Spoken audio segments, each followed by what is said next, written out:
Welcome to the Chronicles, told by the Chronikle. Cases of the missing, murdered, and unsolved. I'd like to thank everybody for watching today, and don't forget to head over to thecertifiedchronikle.com where you'll find source information for today's episode. And be sure to hit that like and subscribe button so you never miss a case. Let's get started with Chronicle number 34, the Patricia Minassian case. The year was 1996. Dolly, the first cloned sheep, was born. Red Bull made its debut in America so everyone could have wings. Moviegoers were shouting, "Show me the money," after watching Jerry Maguire, while women were tearing up over The English Patient. At home on the television, Seventh Heaven, a wholesome family show, and Sabrina the Teenage Witch for some fun fantasy.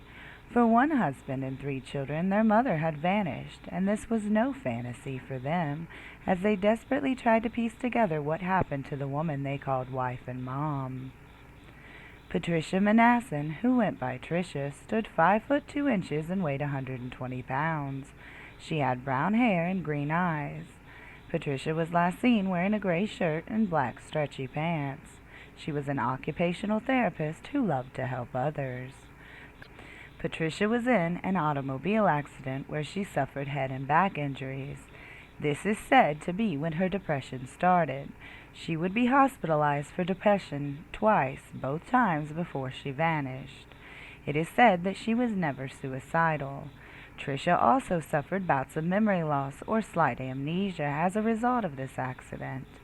On July 1st, Tricia was vacationing at her in-laws' Cape Cod home with her husband Ronald and their 3 children, 2-year-old Kevin, 6-year-old Jay, and 7-year-old Brett. The family resided in Hingham, Massachusetts the rest of the year. Also, there were Ronald's parents at the vacation home with them. On the day she vanished, Tricia had just given Kevin a bath and put him down for a nap. She headed to her van where she told her in-laws she was going to go wash it.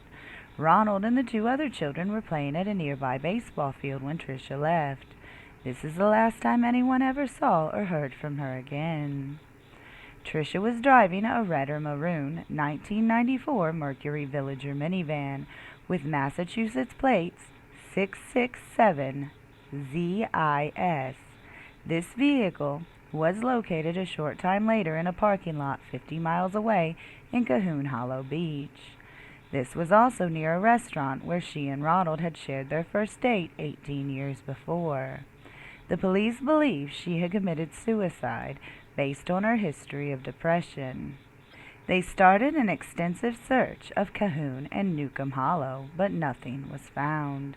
When the car was found, Tricia's wedding rings, credit cards, keys, and ID were found along with it. Her purse would be found the next day in the family's second vehicle by her husband, Ronald. Upon opening the purse, he found some letters that Tricia had written. One of them said, quote, "I've tried so hard to fill the various roles in my life: wife, mother, daughter, sister, daughter-in-law, friend, and employee. However, I'm not doing any of them well right now. I can't be all that I need to be." End quote. The family did not see this as a suicide letter. Rather, they saw it as an explanation as to why she would be gone for a little while. Ronald was convinced his wife was alive and hired a California psychic to find her. None of the leads the psychic gave ever panned out. Ronald still believes that his wife ran off and is living under a new identity. 2 days before Tricia vanished, she gave her only daughter Brett a book called A Mother's Memories. Tricia wrote about her childhood and Brett's. She also wrote an inscription in the book for her daughter. It read, quote, "Dearest Brett, treasure each moment. Find joy in the simple things. Take time to love and be loved. Be good to others. Always have faith in yourself and be good to yourself.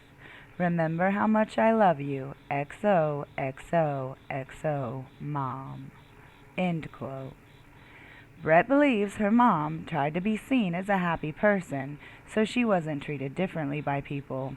She also thought her mom had to keep up her appearances.